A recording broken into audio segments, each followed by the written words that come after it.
파워스톤을 두고 벌어진 쟁탈전 때문에 함께 감옥에 갇히며 처음으로 안면을 튼 가오갤의 잠적 멤버들은 힘을 합쳐 감옥을 탈출하며 팀워크를 맞춰나가기 시작합니다.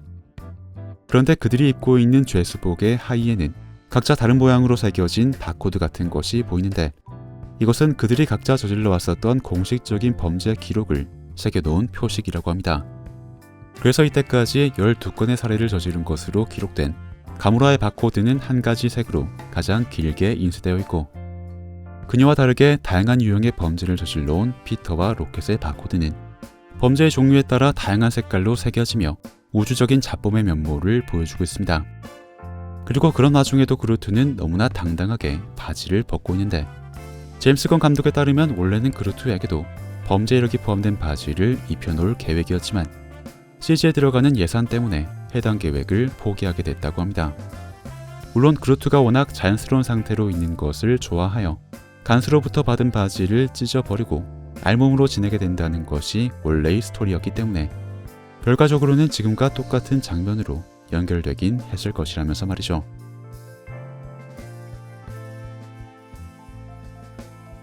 노바 제국의 감옥에 갇힌 스타로드 피터는 각종 신상 정보를 스캔당하는데 피터가 자기 자신을 스타로드라고 거창하게 부르는 것과는 달리 감옥의 시스템은 그를 스페이스 로드로 대충 기재해 놓고 있습니다. Star-Lord. Who? Star-Lord, man. Legendary outlaw. 그건 아마도 그에 넘치는 자기 애와는 달리 스타로드라는 별명이 실제로는 그다지 유명하지가 않기 때문이었겠죠.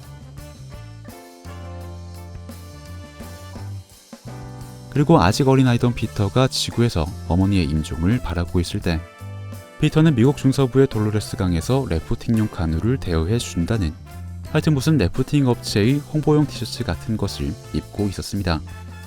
그러다가 애고의 의뢰를 받아 어린아이들을 납치해오던 욘두에 의해서 피터는 갑자기 우주로 납치되는데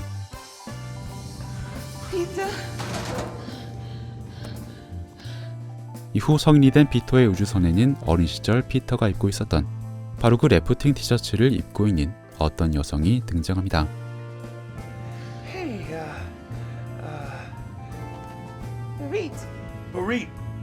그런데 피터는 그녀의 이름을 전혀 기억하지 못하고 눈치껏 집에 간 줄 알았는데 왜 아직도 여기에 있냐는 식으로 당황을 하면서 이야기를 하죠. 그래서 그들은 옷을 나눠 입었던 사이인 것이 무색할 정도로 어색한 분위기로 잠시 동안 더 동행을 하게 되는데 가오갤 1편은 12세 관람과 판정을 받은 영화이기 때문에 왜 이 여성이 피터의 우주선에 타서 그의 옷을 빌려 입고 있는지를 자세하게 설명하지 않습니다. 그 이유가 정확히 무엇인지는 각자의 상상에만 맡겨둔 채로 말이죠. Look, I'm gonna be totally honest with you. I forgot you're here.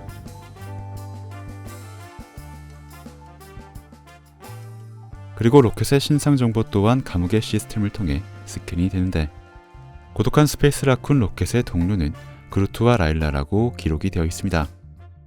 가오갤의 멤버가 되어 함께 활약해온 그루트와 달리 라일라는 그동안 MCU에서 모습을 보인 적이 한 번도 없었는데 이번에 공개된 가오갤 3편의 예고편에서 드디어 모습을 보이며 이 오래된 떡밥이 해소될 것으로 보입니다.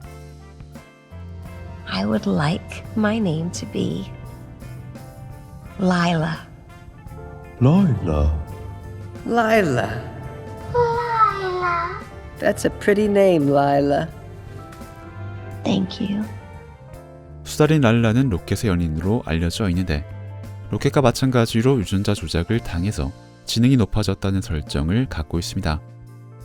또한 엄청난 완구대 기업의 상속녀라는 설정도 있으므로 이러한 요소들이 가오갤의 마지막 이야기에서 어떻게 활용될지를 지켜보면 좋겠습니다.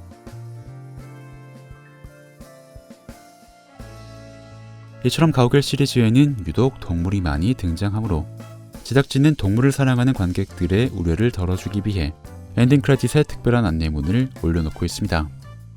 어떤 라쿤이나 나무도 영화 제작 과정에서 해를 입지 않았습니다 라는 것.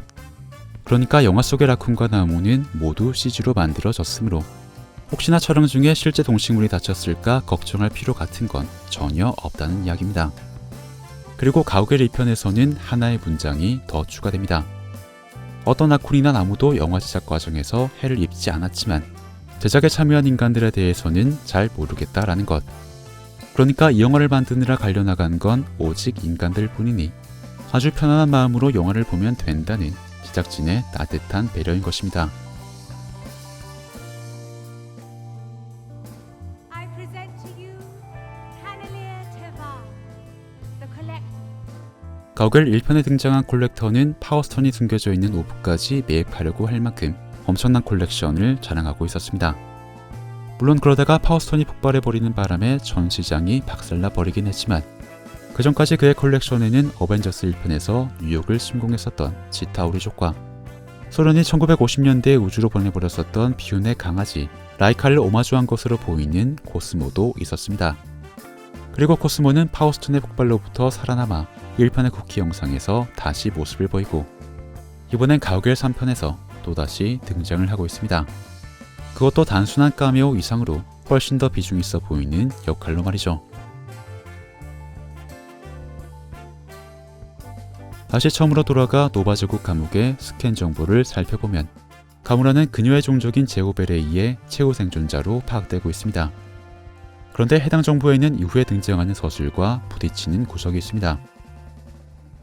With full bellies and clear skies, it's a paradise. Because you murdered half the planet.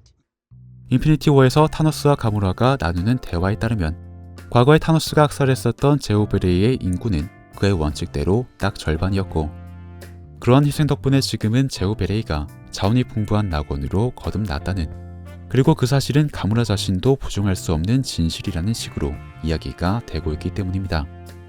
가무라가 자신의 삶을 망쳐놓은 타노스를 증오하면서도 다른 한편으로 일말의 애정을 갖고 있게 된 데에는 결과적으로 그녀의 고향이 번성했다는 바로 그 사실이 최소한의 방어막으로 작동을 했기 때문이었을 겁니다. 하지만 시스템의 검색 정보와 타노스의 서술 사이에는 분명한 충돌이 있었습니다.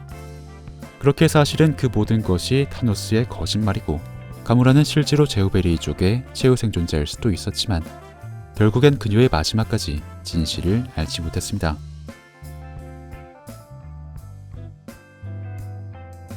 No matter how many times Quill betrays you, you protect him like none of the rest of us much matter. 욘조는 피터만 유독 편애한다는 모함 아닌 모함을 받으며 등을 돌린 부하들과 테이저페이스 일당에게 잡혀서 감옥에 갇히게 되는데 오히려 전화위복으로 화살의 센서를 업그레이드 받으며 가오갤의 명장면 중 하나로 꼽히게 될 액션을 선보입니다. 그리고 나서는 우주선을 타고 에고의 행성으로 향하는데 그의 조종석 옆에는 오렌지색 머리를 한 트롤 인형이 놓여져 있습니다. 론도는 투박한 외모에 어울리지 않게 원래부터 귀여운 인형을 좋아했습니다. 그리고 연도의 새로운 컬렉션에 들어간 이 오렌지색 트롤 인형은 원래는 피터의 우주선에 실려 있다가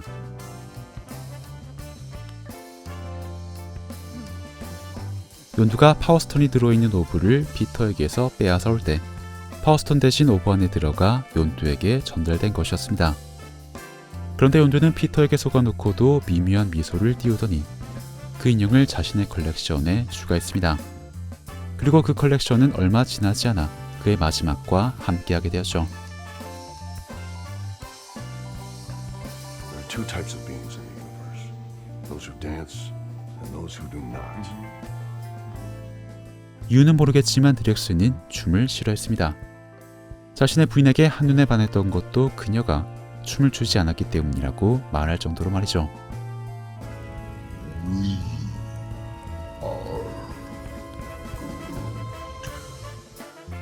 그래서 가오갤 1편에서 동료들을 감싸다가 마지막에는 묘목처럼 변한 구루트는 드렉스의 눈을 피해 몰래 춤을 추다가 드렉스가 쳐다보면 눈치껏 춤을 멈춥니다. 그리고 이 장면을 다시 보면 드렉스가 이상한 낌새를 눈치챈 이유도 검을 닦으면서 이리저리 검을 돌려보다가 그루트가 움직이는 모습이 검날에 반사되어 비춰졌기 때문인 것으로 보입니다.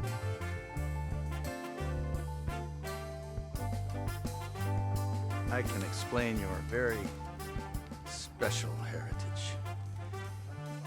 피터의 출생의 비밀은 에고가 직접 말해주기 전부터 사실 이미 드러나 있었습니다. 가오갤 2편의 초반부에는 피터의 엄마와 에고가 드라이브를 하면서 연애를 즐기는 장면이 흘러가는데 여기서 보이는 에고의 자동차 도색 패턴은 피터의 우주선 도색 패턴과 완전히 일치하여 그들 사이에 연결고리가 있을 것임을 암시해주고 있죠. 가오갤 시리즈는 우주가 배경인 만큼 당연히 우주선이 아주 중요한 수단이 되는데, 가오갤 멤버들은 매 시리즈마다 그 중요한 우주선으로 몸통 박치기를 하면서 아낌없이 우주선을 박살내고 있습니다. 모든 걸 쏟아부은 공격인 만큼 그 임팩트만큼은 분명 시원시원하지만, 일단 박아놓고 살펴보면 딱히 큰 데미지가 들어가진 않아서 가오갤 멤버들은 다시 몸으로 전투를 떼우는 비효율의 끝판왕을 보여줍니다. 하지만 파괴력은 없어도 가오갤의 시그니처 피니시처럼 활용되고 있는 만큼 이번 가오갤 3편에서도 이 우주선 공격이 등장할지를 유심히 살펴보시는 것도 또 다른 재미가 되겠습니다.